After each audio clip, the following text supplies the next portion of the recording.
Reform UK in Sussex Weald, which pertains in part to that area of Crowborough. He joins me now. Good morning, Michael. Good morning, Mark. Thanks for having me on. The problem we have with Crowborough is it's not an isolated situation.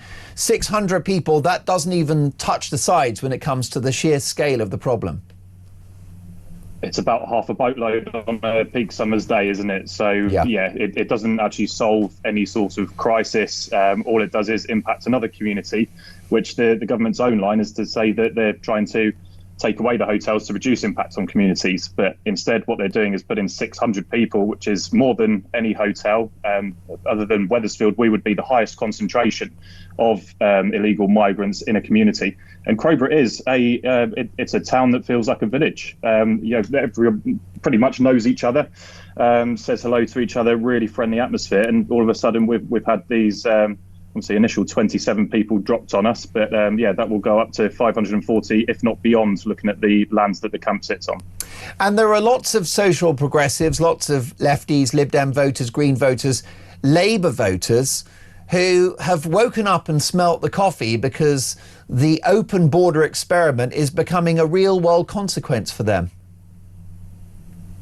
Yeah, I agree with that. But what I would say is our area in Crowborough, and I'm a Crowborough resident myself, actually traditionally more conservative. There are parts within the constituency, of course, that are more left-leaning, which is why we have the unholy triad of the Greens, Lib Dems and Labour as our current slim majority. But I would imagine that Reform will come steaming in as soon as we get some sort of chance at an election, which I won't go into another story.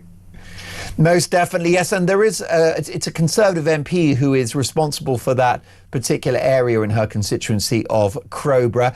How is it going to affect people's lives in Crowborough, the arrival of upwards of 500 undocumented young men?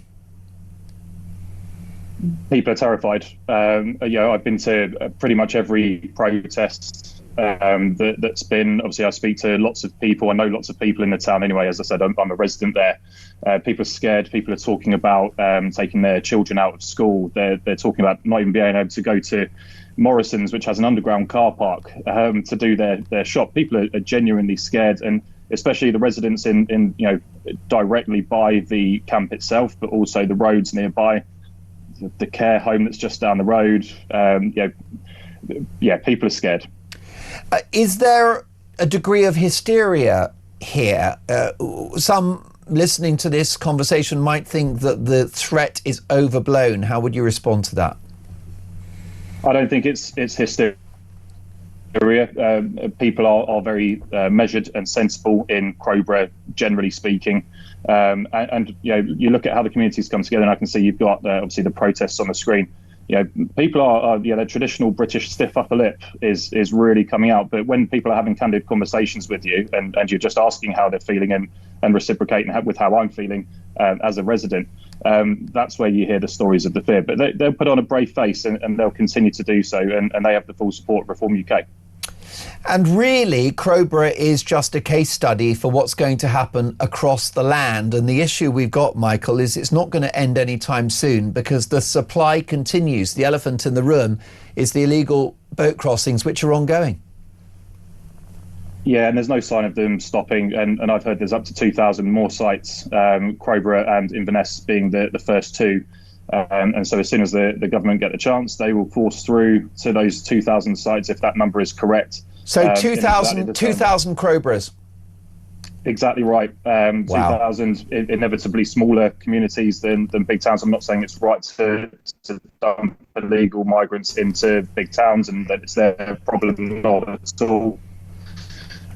We shouldn't have this crisis in the first place. And as you know, by the same we mean use military camps to actually keep them in there, not to basically treat it as a hotel, and to have 5 flights a day leaving the country, taking them to either a safe third country or taking them back home to where they belong. Most definitely. And actually, Hannah, I owe you an apology because I meant to play your voice note during my Dolan's dispatch. So let's have another airing of this very powerful voice note from Hannah, who I think's put her finger on the button here. At this point, Mark, we're just super hosts. Britain is a super host for the world's rubbish, and they will keep coming because the incentives to come are still there. We're soft. They can claim compensation. They can claim money. They know we will do nothing because we are tied by the ECHR. The boats will continue to come. We will run out of space. We will open more army bases, more communities, more towns will be destroyed. We have to stop this madness. We have to stop this government. Well, Hannah speaks for millions, doesn't she, Michael? She absolutely does, and Crowborough aren't the first. I know that we've kind of become the international ground zero of everything. I think because of the again, I touched on earlier, would be the second highest concentration, only behind Wethersfield. If this replicates throughout the country, and as I say, 2,000 more sites, that's horrific. Places like Portsmouth, Crawley.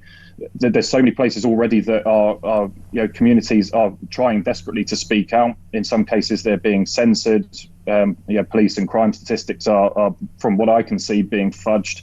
But when you actually speak to the people or hear the people come on shows like this, and well done to Talk TV for letting people get on and have their say. When you hear the real stories of the people that are living there, it's not the multicultural utopia that the government would let you believe that mass migration will give us. However, are claims by your leader, Nigel Farage, that he will stop the boats unilaterally in a matter of weeks on becoming Prime Minister snake oil?